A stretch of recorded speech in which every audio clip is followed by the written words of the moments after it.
Jack Miller straightened his navy blue tie one last time before the massive doors to the Galactic Council chamber opened. The hallway around him gleamed with polished stone brought from 100 worlds. Guards from different species stood at attention, their varied anatomies making their formal poses look strange to human eyes. "Are you sure about this, sir?" asked Ben Carter, his young aide who clutched a data tablet nervously. Jack nodded once, his gray eyes focused on the doors. 30 years is long enough, Ben. They had their chance. The Earth delegation behind Jack stood silent. 6 men and women chosen to represent humanity at what would become a turning point in galactic history. None of them smiled. They all understood what would happen next. A soft chime sounded, and the door slid open to reveal the council chamber. The room stretched upward in a perfect dome, with 7 curved tiers where representatives from over 300 species sat. Light filtered down from the transparent ceiling, showing the stars beyond. This room had been designed to make visitors feel small. Today, it would fail. Jack walked forward at a measured pace. He felt the weight of 8,000 dead colonists on his shoulders. The people of New Eden had trusted the Council to protect them. That trust had been betrayed. The Earth had once been proud to join the Galactic Council. Humans had believed the promises of shared knowledge and mutual protection. Now Jack knew better. The Council protected the powerful species. Everyone else was just a resource to be managed. Several Council members shifted in their seats as Jack approached the speaking platform. The human reputation for unpredictability made many aliens nervous. Good, Jack thought. They should be nervous. Ambassador Miller of Earth, announced the chamber AI in a pleasant voice. You have been granted 5 minutes to address the emergency session regarding the New Eden incident. Jack stepped onto the platform. A small light blinked green, showing that the translation systems were working. Every word he spoke would be instantly converted to the native language of each council member. Esteemed representatives, Jack began, his deep voice calm despite the anger he felt inside. For 30 years, humanity has followed your rules. We accepted your limits on our ships. We shared our resources. We respected your borders. He paused, looking around the chamber. Some representatives leaned forward with interest. Others looked bored. The massive Krell delegation sat motionless, their scaled bodies perfectly still. In return, you promised us protection. When we warned you about Krell ships moving near our colony at New Eden, you told us to wait. When we asked to send our own warships, you denied permission. When New Eden sent emergency signals for 6 days, you discussed procedure.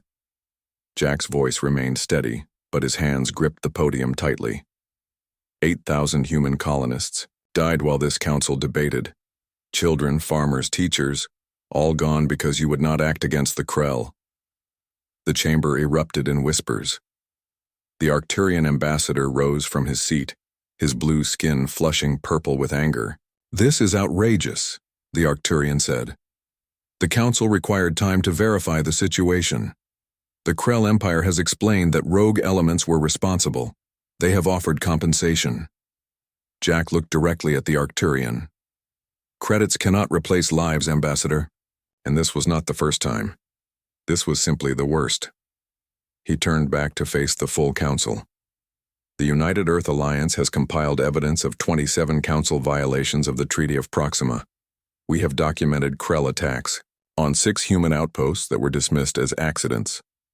We have intercepted communications proving the council knew of Krell plans to attack New Eden. The chamber grew louder. The head of the council, a tall Venderan with translucent skin, activated her speaker. Ambassador Miller, these are serious accusations that must be properly filed and investigated through appropriate channels. If you have evidence. We tried your channels, Jack interrupted. The crowd gasped. No one interrupted the council head. For years we filed reports, submitted evidence, requested hearings. They all disappeared into your bureaucracy while more humans died. Jack reached into his pocket and removed a small metal disc. He placed it on the podium where everyone could see it. This contains all our evidence. It will automatically transmit to every news network in council space in 1 hour. The people you claim to represent will know what happened. The Venderan council head's skin darkened with anger. You threaten this council? No, Jack said quietly. I am informing this council of facts, just as I am informing you that the United Earth Alliance hereby withdraws from the Galactic Accord, effective immediately. The chamber exploded into chaos. Several species that relied on Earth's resources jumped to their feet. Security drones moved closer to the podium. Jack raised his voice to be heard above the noise. Humanity did not want this path. You forced us to take it. As of this moment, Earth considers itself at war with the Krell Empire. The Krell representatives finally moved, their massive bodies rising as one. Their leader, General Vorax, let out a low hiss that the translators didn't bother to convert. The meaning was clear enough. Any species that helps the Krell will be considered an enemy of Earth, Jack continued. Any species that blocks our defense efforts will be treated the same way. The council head slammed her hand on her console. This is a violation of all council law. Earth cannot declare independent war. Earth can and will protect its people, Jack said firmly. Since you have failed to do so, your laws no longer apply to us. He stepped away from the podium, leaving the metal disc behind. The Earth delegation formed a line behind him as he walked toward the exit. Guards moved to block their way, but Jack didn't slow down. This is not a negotiation, he said loudly enough for everyone to hear. This is notice. The next Krell ship that approaches a human settlement will be destroyed. The next council vessel that tries to enforce your restrictions on our military will meet the same fate. The Venderan council head's voice rang out. If Earth leaves this council, you will face sanctions from every civilized world. You will lose. All protection! Jack stopped at the door and turned back. The chamber had fallen silent again, every eye and sensory organ fixed on him. We never had your protection, he said simply. Now we won't need it. As the Earth delegation left the chamber, alerts were already spreading across the galaxy. By evening, Earth stocks would crash on alien markets. By morning, Council peacekeepers would be recalled from human space. Within days, the first Krell warships would begin moving toward Earth. But as Jack Miller boarded the diplomatic shuttle that would take him home, he felt something he hadn't experienced in years. Hope. Earth would stand alone, but it would stand on its own terms. The war that was coming would be terrible, but it was a war humanity had prepared for in secret for a very long time. Send the activation code to Earth Command, Jack told Ben as the shuttle doors closed behind them. Tell them it's time to wake up our sleeping giants. As the shuttle broke orbit from the Council homeworld, Jack watched the glittering planet shrink beneath them. The Council thought they knew humanity's capabilities. They were about to learn how wrong they were. Samantha Wright took a deep breath as the lights of 100 cameras focused on her. The press room in the United Earth Alliance headquarters buzzed with tension. Reporters from every major news outlet on the planet waited for her to speak. Behind her, a large screen showed Ambassador Jack Miller's speech to the Galactic Council playing on repeat. The words, "Earth declares war," flashed across news tickers worldwide. Thank you all for coming, Samantha said, her voice steady despite her racing heart. I will read a short statement from President Laura Daniels and then take a few questions. She glanced down at her tablet and began to read. Today marks a turning point in human history. For 3 decades, Earth has tried to be a good member of the galactic community. We have followed rules that limited our growth. We have paid taxes that brought little benefit. We have trusted a system that failed us repeatedly. The room was completely silent now. Even the usual sounds of cameras clicking had stopped. The attack on New Eden was not a surprise to the Galactic Council. They knew the Krell were planning. They had the power to stop it. They chose not to act. 8,000 innocent lives were lost. Samantha paused, letting the gravity of those words sink in. Earth will no longer accept empty promises of protection.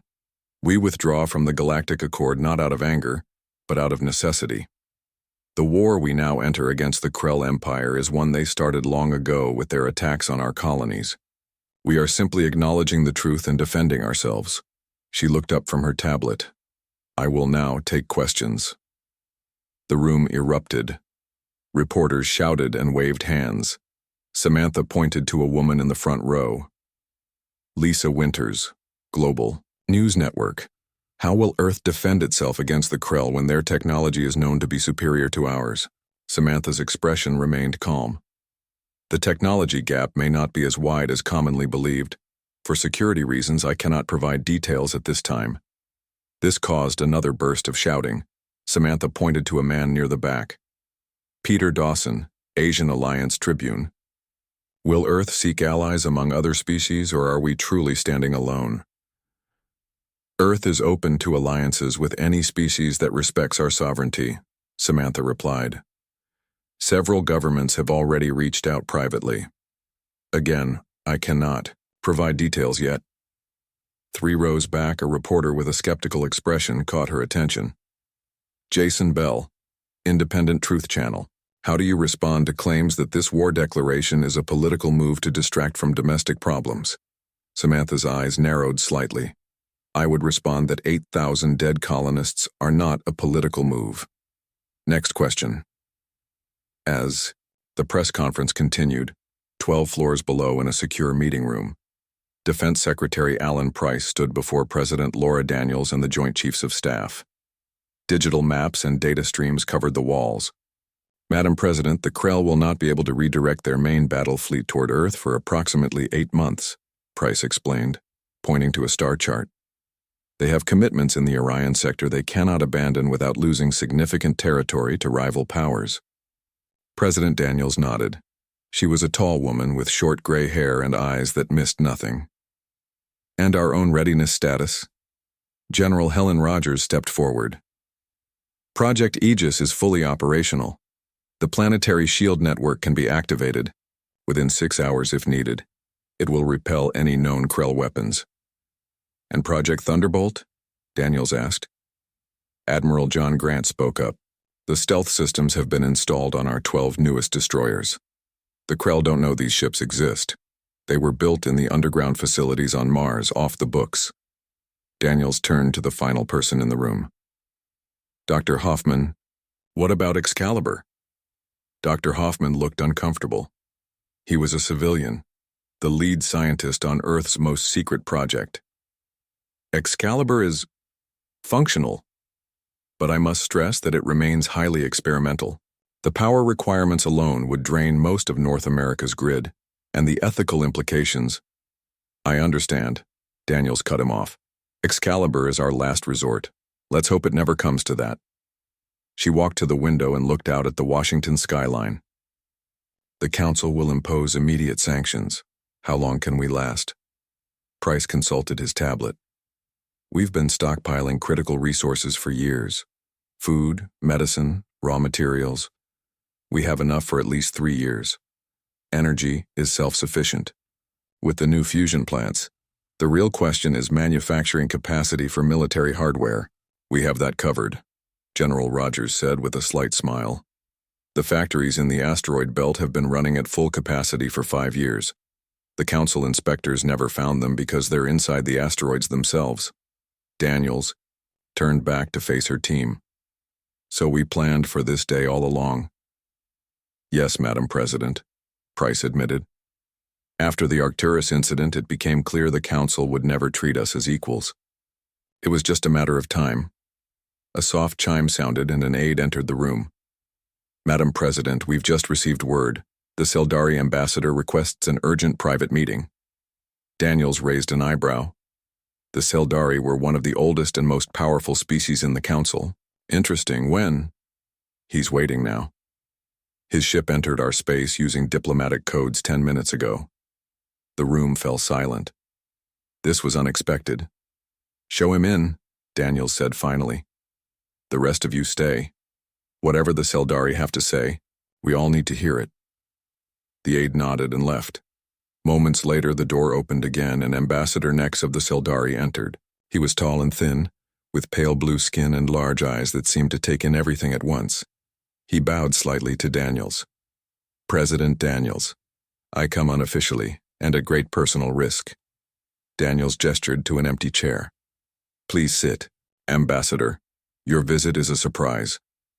Nex remained standing. There is little time. The Council is in chaos after your ambassador's declaration. The Krell are demanding immediate action against Earth. We expected as much, Daniels said calmly. Is that why you're here, to warn us? No. Nex reached into his robe and removed a small crystal. He placed it on the table. I am here to give you this. Price eyed the crystal suspiciously. And what is it? Complete technical specifications for the Krell defense grid. Their shield frequencies, their sensor blind spots, everything you need to penetrate their home systems. The humans exchanged shocked glances. This kind of intelligence was worth more than entire planets. Why would you give us this? Daniels asked carefully. Nex's large eyes blinked slowly. The Seldari remember history, President Daniels. 200 years ago, the Krell did to us what they are doing to you now. The Council stood by then, too. He gestured to the crystal. Officially, the Seldari Council condemns Earth's actions. Unofficially, there are many who believe your war is long overdue. Daniels studied the alien for a long moment.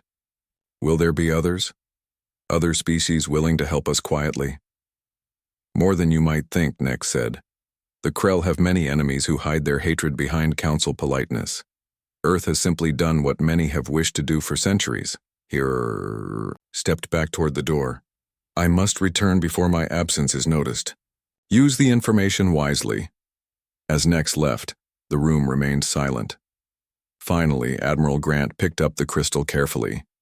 If this is genuine, he said slowly, we might actually win this war. Daniels nodded, her expression determined. Get that to our analysts immediately, and prepare the Dauntless for its first mission. If we're going to fight, let's start by showing the galaxy what humans can really do. Captain Frank Holloway stood on the bridge of the UEA Dauntless and watched as his crew prepared for battle. The ship hummed with energy as it moved through space, completely invisible to any sensors. Project Thunderbolt had worked even better than expected. The Krell had no idea they were coming. Status report, Frank said, his voice calm despite the tension that filled the bridge. Lieutenant Olivia Martinez looked up from her station. All systems operating within normal parameters? Captain, the stealth field is stable. We are 20 minutes from the target. Frank nodded and walked to the main view screen. It showed their destination, a massive Krell mining station that floated in the darkness of the Taurus Reach. The station was shaped like a spider with dozens of metal arms extending outward to capture and process asteroids. It supplied almost 30% of the Krell Empire's raw materials. Any sign they've detected us? Frank asked. No, sir, replied Officer Steve Collins from the sensor station. Their automated systems are registering some gravitational anomalies from our presence, but their computers are blaming it on the nearby nebula. They have no idea we're here. Frank allowed himself a small smile. For decades, the Krell had boasted that their quantum detection grid made their territory impenetrable. Today they would learn otherwise. Weapons status? He asked. Harm missiles armed and ready, responded Weapons Officer Patricia Lane. Targeting solutions locked on their propulsion, and communication arrays. Frank turned to address the entire bridge crew. Remember our orders. We want this facility disabled, not destroyed. No civilian casualties if possible. The Council needs to see we're fighting with precision, not anger. The crew nodded in understanding. This mission would send a message not just to the Krell, but to every species watching from the sidelines. 10 minutes to optimal strike position, Martinez announced. Frank took his seat in the captain's chair. Begin final countdown sequence. Communication blackout starts now. As the Dauntless silently approached its target, Frank thought about how quickly things had changed. Just 1 month ago, he had been commanding a routine patrol mission along Earth's outer colonies. Now he was about to lead humanity's first offensive action against the Krell Empire. History was being made on his bridge. 5 minutes to strike position, Martinez said. Frank opened a channel to all decks. All hands, prepare for combat operations. This is not a drill. Throughout the ship, crew members moved with purpose. In the missile bay, technicians made final checks on the specialized weapons designed specifically for this mission. In the medical bay, doctors prepared for potential casualties. In the engine room, engineers monitored the experimental stealth system that was their greatest advantage. 1 minute to strike position, Martinez announced. Frank leaned forward, in his chair. Launch electronic warfare drones, small objects shot from the Dauntless speeding toward the Krell station. They would flood Krell emergency channels with interference when the attack began. 30 seconds. Frank took a deep breath. Target locked, prepare to fire on my mark. The bridge fell completely silent. Every person focused on their tasks. Mark. The first missiles streaked from the Dauntless toward the station. They moved incredibly fast, covered in the same stealth technology as the ship itself. The Krell had no warning until the missiles hit their targets with perfect accuracy. The station's main communication array exploded in a burst of light. Seconds later, the propulsion systems on 3 sides of the station were destroyed. The massive structure began to drift slowly, unable to maintain its position. Direct hits on all primary targets, Officer Lane reported. Station defenses are attempting to activate, but our electronic warfare is blocking their systems. Frank nodded. Begin second targeting run. Take out their backup communication systems and weapon emplacements. The Dauntless moved smoothly to a new position. On the station, lights flickered as emergency systems activated. Alarms would be blaring throughout the structure as the Krell tried to understand what was happening. I'm picking up distress signals, Collins said. They're trying to call for help, but our jammers are keeping it local. No messages are getting out. Good, Frank replied. Fire second volley. More missiles launched from the Dauntless, each finding its target with precision. Within minutes, the station was completely defenseless, floating dead in space. All targets neutralized, Lane confirmed. The station has been disabled according to mission parameters. Frank stood from his chair. Launch the message drone. Oh, small probe shot away from the Dauntless. It would wait until the ship was safely away, then broadcast a message on all Krell frequencies. The message was simple. This facility has been disabled by the United Earth Alliance in response to the unprovoked attack on New Eden. No lives were taken. Next time, we might not be so merciful. Set course for Rendezvous Point Alpha, Frank ordered. Maximum speed once we're clear of the sensor range. As the Dauntless turned away from the crippled station, Frank felt a mixture of pride and concern. They had struck a significant blow against the Krell, but this was just the beginning. The real war hadn't even started yet. 12 hours later, Ambassador Jack Miller sat in a private meeting room on a neutral space station. Across from him were representatives from 3 species that had previously declared themselves neutral in the conflict between Earth and the Krell. The Seldari ambassador next sat to one side, observing quietly. Jack placed a data tablet on the table and slid it toward the other ambassadors. The UEA Dauntless just crippled one of the Krell's largest resource processing stations. No casualties. No permanent destruction. Just a surgical strike that took out their ability to process resources. The alien diplomats looked at the images on the tablet with obvious surprise. How did you penetrate the Krell detection grid? Asked the Tellarite ambassador, his tentacles twitching with curiosity. Jack smiled slightly. That's classified, but as you can see, we did it without them even knowing we were there until it was too late. The Krell will retaliate with full force, warned the Brosian representative, her crystalline body glittering under the room's lights. We're counting on it, Jack replied calmly. But they'll have to find us first. He leaned forward, his expression serious. Earth can continue this approach, targeting military and industrial sites with surgical precision, or we can accept assistance and end this conflict before it escalates further. The third alien, a vexed diplomat whose face was hidden behind a breathing mask, spoke in a raspy voice. What kind of assistance are you seeking? Intelligence, supply routes, safe harbor for our ships when needed. Nothing that would violate declared neutrality, officially. The ambassadors exchanged glances. Jack could see the calculations happening behind their eyes. The Dauntless mission had changed the equation. Earth was no longer seen as easy prey for the Krell. We will bring your proposal to our governments, the Tellarite said finally. As the meeting ended and the diplomats filed out, Nex remained behind, with Jack. You've made quite an impression, the Seldari observed. 3 more potential allies in a single day. Jack nodded. The intelligence you provided made this possible. The Krell thought they were invincible in their own territory, now they know differently. This is just the beginning, Nex warned. The Krell do not take humiliation well. They will strike back with everything they have. I know, Jack said, quietly. But by the time they do, we'll be ready for them. Defense Secretary Alan Price stood in the Lunar Command Center, his eyes fixed on the large display showing Earth from space. For 3 months, humanity had struck at Krell targets across the galaxy. The Dauntless and other stealth ships had disabled mining stations, supply depots, and military outposts. Each attack was precise, with minimal casualties. But everyone knew the Krell would eventually strike back.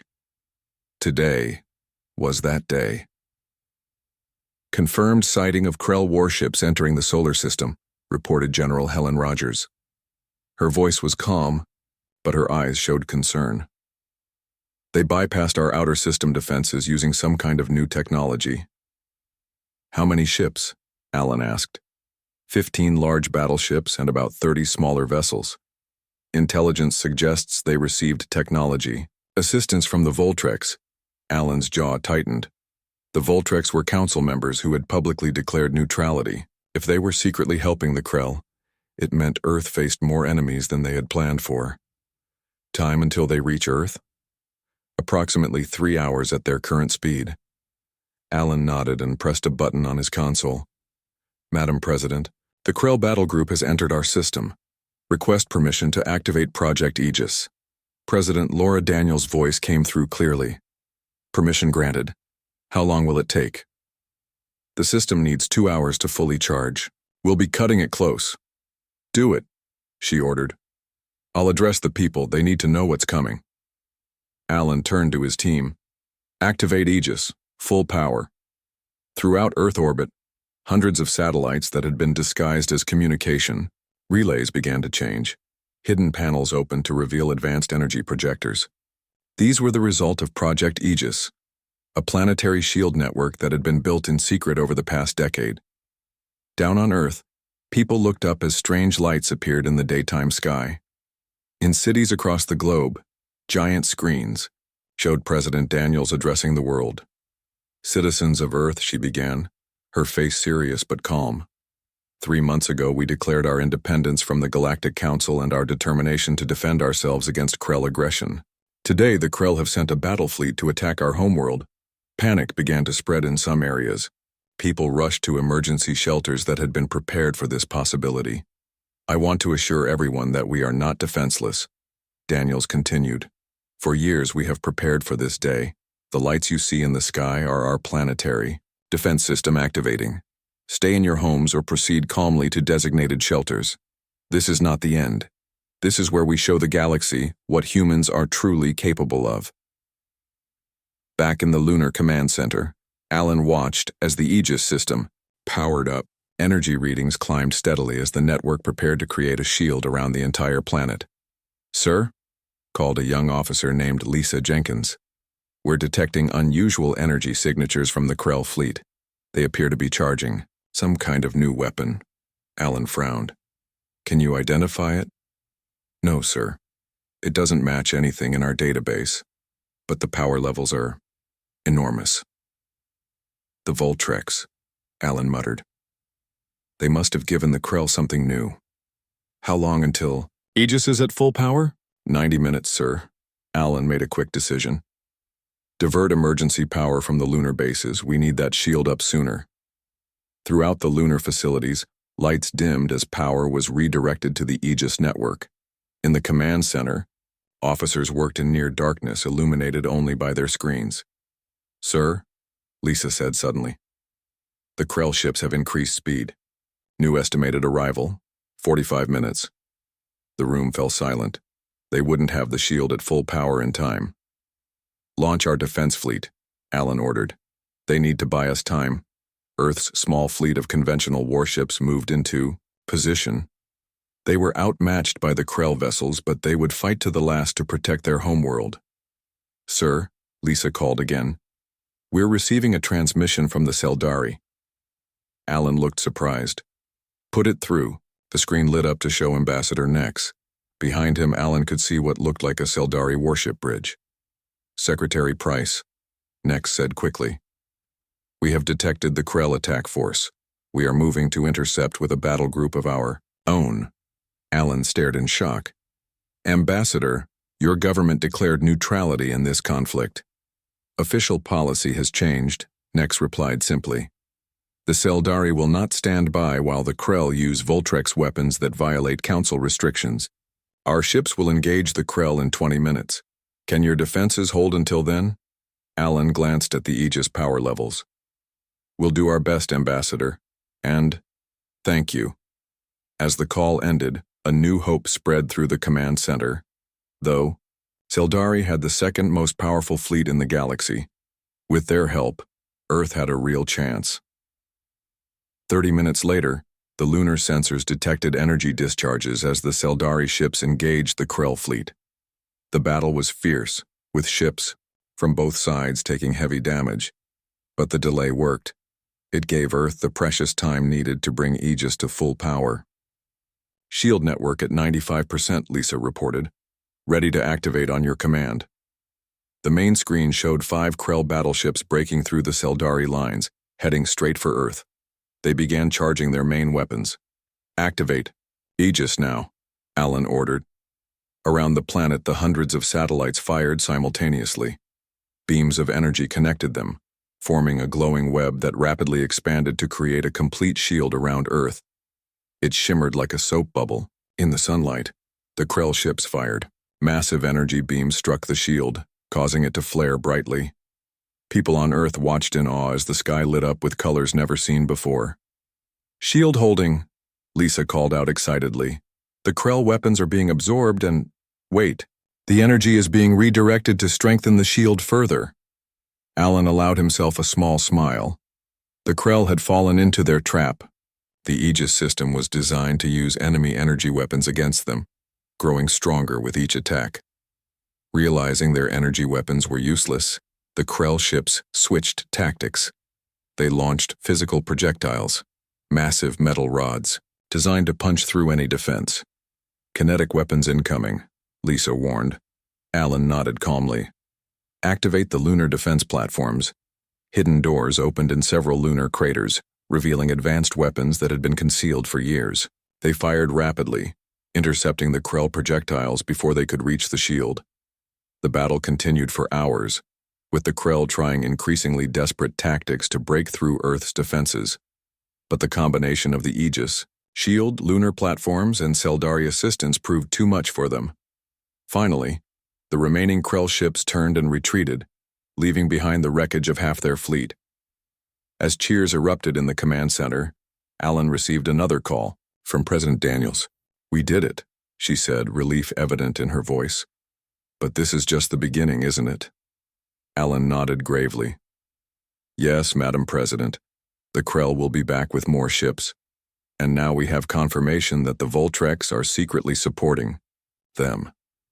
This war just got more complicated. Then it's time to activate our final contingency, Daniels said after a moment's silence. Contact Dr. Hoffman. Tell him to prepare Project Excalibur for deployment. Alan hesitated. Madam President, Excalibur is still experimental. The risks are necessary, she finished firmly. The galaxy needs to see that humanity isn't just fighting to survive. We're fighting to win. 1 year had passed since Ambassador Jack Miller had shocked the Galactic Council with his declaration of war. Now he stood in the rebuilt United Nations building in Geneva, looking out at representatives from 27 different alien species. The large hall buzzed with conversation in dozens of languages as delegates prepared for the historic signing ceremony. Nervous? Asked Samantha Wright, who had been promoted to Earth's deputy ambassador after her skillful handling of the media. During the war, Jack straightened his formal uniform. A little. It's not every day you help create a new galactic order. The past year had transformed the political landscape of the galaxy. The Krell Empire had lost nearly a third of its territory and been forced to recognize the independence of several species they had previously dominated. The Galactic Council still existed, but its power had been permanently diminished. And the Voltrex, exposed as having violated numerous council directives by supplying forbidden weapons to the Krell, faced severe sanctions, all because Earth had finally said, enough. President Laura Daniels approached them, flanked by security officers. Her term would end in 3 months, but her place in history was secure. She had guided humanity through its greatest crisis and emerged victorious. "It's time," she said simply. Jack nodded and moved to the central podium.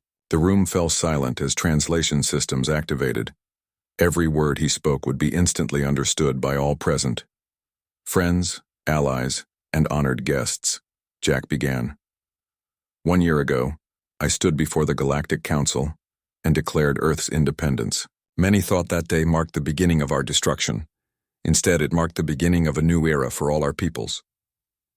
He looked around the room, making eye contact with the Seldari ambassador Nex, whose early support had proven crucial. "The Alliance of Independent Species we create today will operate on different principles than the council it replaces. No single species will hold veto power. Military resources will be shared equally. Technology will be developed cooperatively, not hoarded by a privileged few." The delegates nodded in approval. Many represented worlds that had chafed under council restrictions for centuries. "Earth did not seek to lead this alliance," Jack continued. "We simply sought to defend ourselves. But in doing so, we created an opportunity for all who desire true cooperation rather than domination." He gestured to the document displayed on screens throughout the room. "The charter before you guarantees equal rights and responsibilities for all member species. It establishes mutual defense protocols and fair trade practices. Most importantly, it recognizes that diversity of biology, culture, and thought is our greatest strength." Jack paused, his expression growing more serious. "We remember those who stood with us in our darkest hour.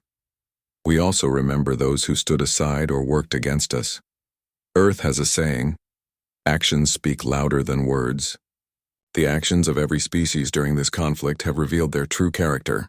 The Seldari delegation nodded in approval, while representatives from several formerly neutral powers looked uncomfortable. "Let us begin the signing ceremony," Jack announced. "A new day for our galaxy starts now." One by one, representatives from each member species approached the document to add their signature or biological equivalent. The Earth delegation went first, with President Daniels signing on behalf of humanity. As the ceremony continued, Jack stepped away from the podium and found a quiet corner of the hall. Dr. Nathan Rogers, the chief scientist behind Project Excalibur, approached him quietly. "The final containment protocols are complete," Nathan said in a low voice. "Excalibur has been fully deactivated and secured." Jack nodded with relief. "Good. No one ever needs to know how close we came to using it." Project Excalibur had been humanity's ultimate contingency plan, a weapon capable of collapsing the artificial wormholes that all galactic species used for faster-than-light travel. If deployed, it would have isolated the Krell in their home systems, unable to threaten anyone. But it would also have shattered the galactic economy and potentially caused the collapse of countless civilizations dependent on interstellar trade. "The technology remains secure?" Jack asked. "Yes," Nathan assured him. "All research data has been placed in deep storage. Only 5 people know the full details of how it works, and they've all taken oaths of secrecy." "Let's hope it stays that way," Jack said. "Some knowledge is too dangerous even for allies." Later that evening, after the signing ceremony had concluded, Jack stood on the balcony of his Geneva apartment. The night sky was clear, and he could see stars twinkling above. Somewhere up there, Earth ships were patrolling alongside vessels from a dozen allied species. Trade routes were reopening. Scientific exchanges were beginning. President Daniels joined him, a glass of champagne in her hand. "Quite a view." "Yes," Jack agreed. "Hard to believe how much has changed in just 1 year." Daniels leaned against the railing. "Was it worth it?" "Jack, 8,000 lives at New Eden. Another 12,000 during the war. Against the freedom we've won." Jack was silent for a long moment. "I ask myself that question every night. I don't have an answer yet. Maybe I never will. History will decide, Daniel said, sipping her champagne. History is written by the winners, Jack replied. And we definitely won. Did we? Daniels looked up at the stars. Or did we just start something bigger than ourselves? Jack followed her gaze. New communications satellites glinted in the twilight. Not defensive platforms this time, but the framework of a unified system linking Earth to its new allies. Both, I think, he said finally. We ended the old order and created something new. Whether it's better in the long run, that's for the next generation to determine. Do you regret it? Daniels asked. Walking out of that council chamber? Starting all of this? Jack thought about the colonies now safe from Krell attacks. The formerly subjugated species now celebrating their independence. The new technologies being freely shared among Alliance members. No, he said firmly. They gave us no choice. Sometimes you have to risk war to create a lasting peace. A shooting star streaked across the sky. Actually an Alliance patrol ship entering the atmosphere. Jack watched it disappear behind the mountains. The council thought they knew humanity, he said quietly. They thought we were just another species to be managed and controlled. They never understood what makes us different. And what's that? Daniels asked. Jack smiled slightly. When pushed too far, we don't just fight back. We change the rules of the game entirely. Below them in the city, lights illuminated celebration parties that would continue through the night.